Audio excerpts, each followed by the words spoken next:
ilillena nangutamera nangutamera nangutamera gamachuda nangutamera nangutamera ilillena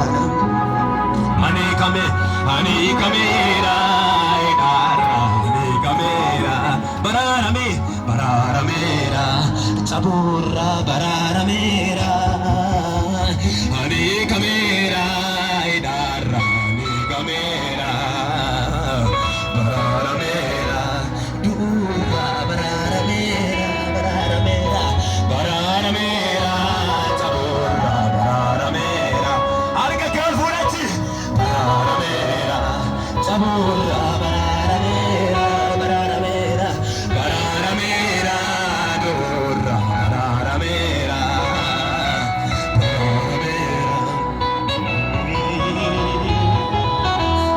inni anti frakabu danum faye bragale inni anti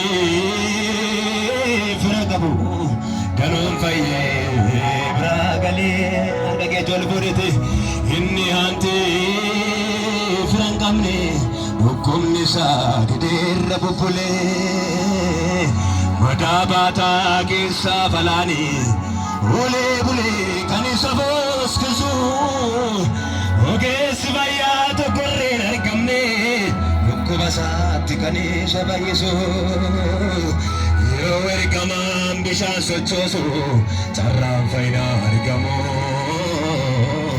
namadar bate ke sanabu sunnabe jedeti se musugum kumo Otimo totai mi wakayo faisuf karasa dage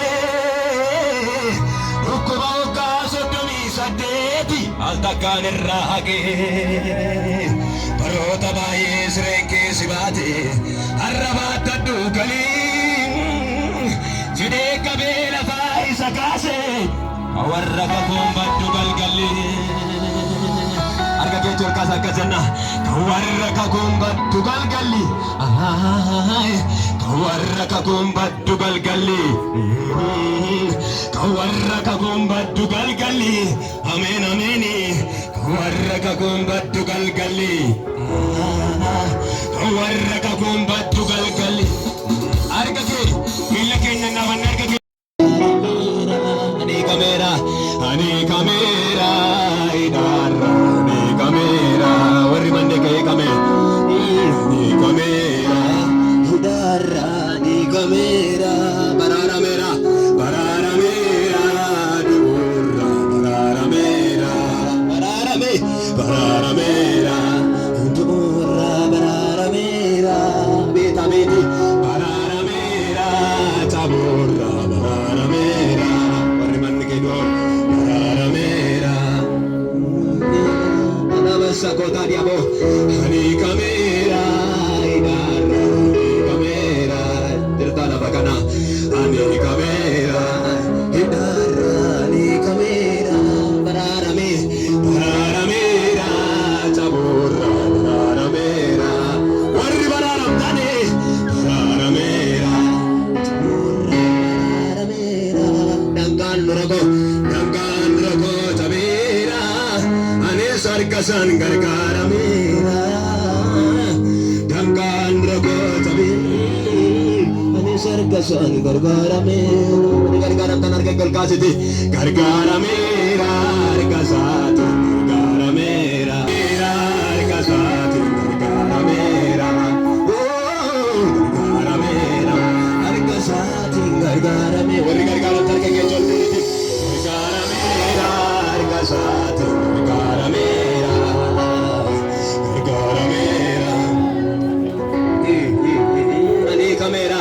ani kamera idara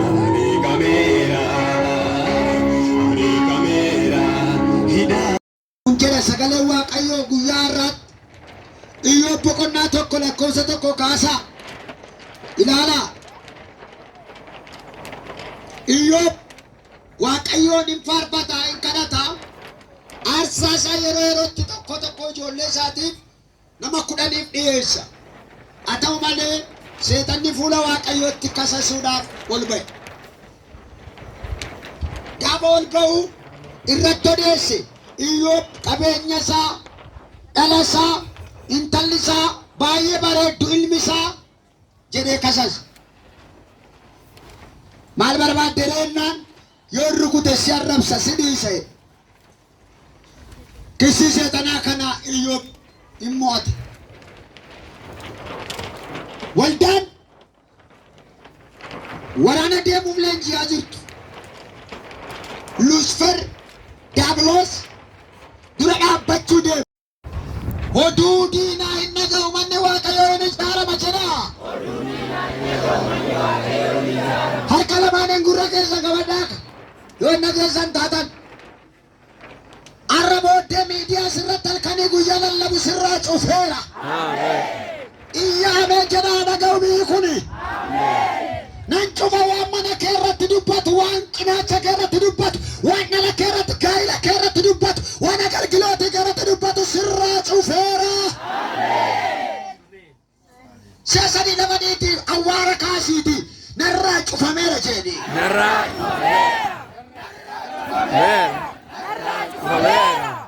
Caammaa isin qabu kaattu hin lafaniittanii warri caammaa qabu kaatu lafaniita hin dhukkuba waan ta'eef lafaniitti narraa cufameera jedhi. Jedhi. Narraa cufameera. Akka Itoophiyaatti oduu hamaa cufeera. Ameen. Akka Oromiyaatti oduu hamaa cufeera. Akka ganda kanaatti oduu hamaa cufeera. Akka waldaa kanaatti oduu hamaa galgaloota irraa cufeera. Cufameera jedha harka facaasaati. Harka keessan darbadda nama rukuttanii funuunsitanii mana hidhaa galtu garuu eeggadaati. Cufameera jedha. Reefuma fayyaa jirtu. Cufameera jedha. Oduun nama baay'ee naqataa dhatuun heerumina hambise. Maariyaam Yoosefiin baa kadhate fuudhuu fedhee gaafa fuudhuu fedhee kadhatu mandara ammoo ulfaa'edhanii odeessan. Isheen immoo mootii waaqaaf lafaa Yesuusin ulfoofte. Gaafa dhadhaa dhibuu dhaqanii lammaffaa deebi'anii ulfiyyee sadii oduun biyya guuteera. Ergamaan Waaqayyo halkaniin dhaqee Yoosefiin inni odeessan soba jedhe. Raasa harka keessa. Maariyaamiin beektanii isin? Beektu? Harmee gooftaa keenya Yesuus. Isheen Yoosefiin fuudhuu fedhee naqatee jira. Yesuus immoo garaa keessaa guddachaa jira. Oduun biyya guute immoo gaa'ila ishee irratti haasa'aa jira. Raasimee harka kee. Ergamaan garbeel halkaniin gara isaa dhaqee hin sodaatin yaa Yoosef innoo ana isheen durbaa jedhee waan biyyi kun odeessitu soba, waan qabaleen kun odeessitu soba, waan miidiyaa irraa haasa'amu soba. Oduun sodaatinaa. Waaqayyo har'a nama dibee oduu irratti galchuu qaba. Ameen jedhaas. Yoo ta'u baate rakkoo guddaadha. Mootota isa duraa 19 lakkoofsa 5 kaa dubbisa.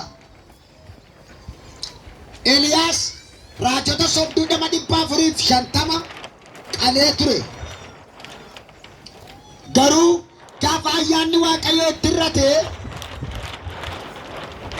miisechii dubartii tokko baqatee biyyaa ba'e. Dubartiin tokko xalayaa barreessiteef sii dhufeera. Raajota akkuma qaltettan si qala'e. Ari'amee biyyaa ba'e baqatee Waaqayyo na ajjeese jechaa biyyaa ba'e. Namni 450 rukute akkamitti dubartii tokko baqata? Hiikkaa isaa isinitti himu ayyaana durraa sokke. Gaafa ayyaanni sirra jiru kuma rukuttee moota.